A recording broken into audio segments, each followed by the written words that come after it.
Is there still a bite to Apple? The legendary and now late Steve Jobs can no longer assure the hungry Apple market an edge over competitors or a driving seat in technological innovation. So what does the future hold for Apple without that synonymous polo neck? Yeah, Apple has been synonymous with Steve Jobs in a way no other CEO has been. However, Tim Cook has been there for a very long time, and he has been the chief operating officer for well on a decade and stood in for Steve Jobs on the 3 occasions Jobs took medical leave. He was seen as the legitimate and natural successor to Steve Jobs as CEO, and has done that. We know that it takes 18 months to 2 years for a product life cycle to happen, and we also know that Steve Jobs, because he knew what was coming, planned well in advance, and they say that there are a good 4 years worth of products coming out of Apple. But over and above that, he worked with a team of people who have emulated his style and his way of doing it and have been pretty brilliant in their own right. There's a lot associated with a guy called Scott Forstall, who Businessweek recently called the Sorcerer's Apprentice at Apple. And he's the guy who's been leading development in iOS, which is the mobile operating system. And there's a lot of faith put in the people that Jobs worked with. Jonathan Ives, the chief designer, Tim Cook to carry on running the company. There was a strange backlash when Cook did the most recent round of product launches, including the iPhone 4S and the iCloud and a whole bunch of other iOS features. There was a strange backlash, and people said it was muted and it wasn't as vibrant and it was different to Steve. And I think nobody knew that all of these senior people at Apple knew Steve Jobs was really on his last legs. Tim Cook is now the new CEO of Apple. Tim has been seen as a natural successor and previously held the position of Chief Operating Officer. But Tim wears a suit, not a polo neck.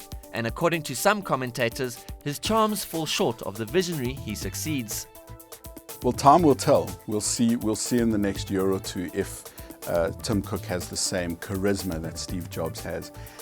The immediate answer is no. Steve Jobs was a pretty revolutionary, a pretty unusual and unique person. He was able to do stuff that not many other people were. He has reinvented himself several times. He has been instrumental in developing 4 huge separate businesses: personal computing, portable music with the iPod and the iTunes, the movie industry with Pixar, and the cellular industry with the iPhone. And that was before the iPad came out and the apps economy developed. So he was pretty involved in all of that. What people don't know is that Steve Jobs was a real control freak. The stories about the way he managed people are notorious. I think to some extent they were probably overstated. He's not a saint by no means, but he was pretty determined about how he thought things had to be done. Apple recently released the new iPhone 5, and even though queues snaked outside the stores, Apple's fourth quarter results were slightly muted and fell below expectations. I think the market sentiment was very peculiar. Apple had expected to sell 20 million iPods and they sold 17 million iPods.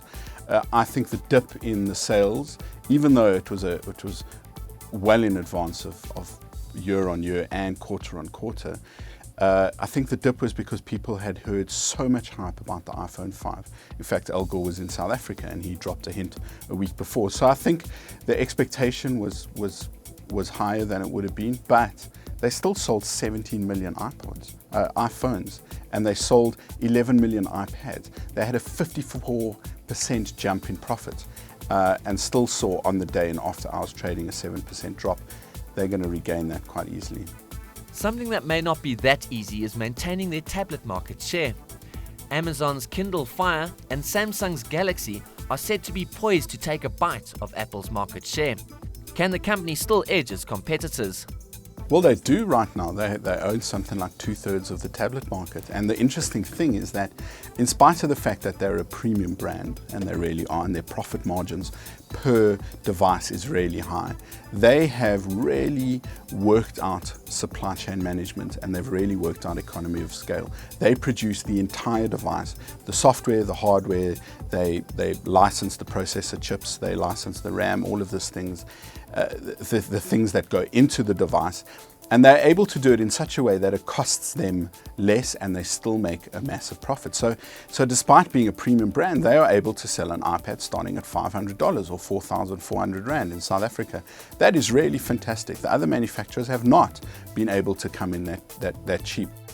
The new iOS 5, Apple's new operating system, is already claiming some of its competitors' market share. The iOS 5 will give iMessage capability to Apple users and also work across different phones. Well, it's an evolution of the software, and it is very good software, and there are a couple of things it does that are very good. The integration with Twitter is very widely mentioned. It does a couple of other things better. It does photographs better. But the one thing that everyone's looking at and is so interesting is a messaging service called iMessage, which will work with all iOS devices. So that's iPhones, iPads, and iPod Touches. And there's something like 350 million in the market already.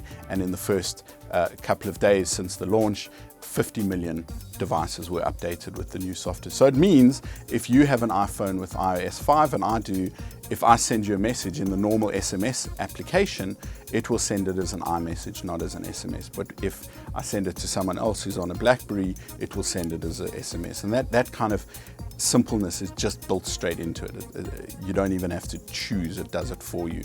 So Apple's short-term future looks covered by some innovations made during Steve's time. Its long-term future, however, will fall squarely on the shoulders of the suit.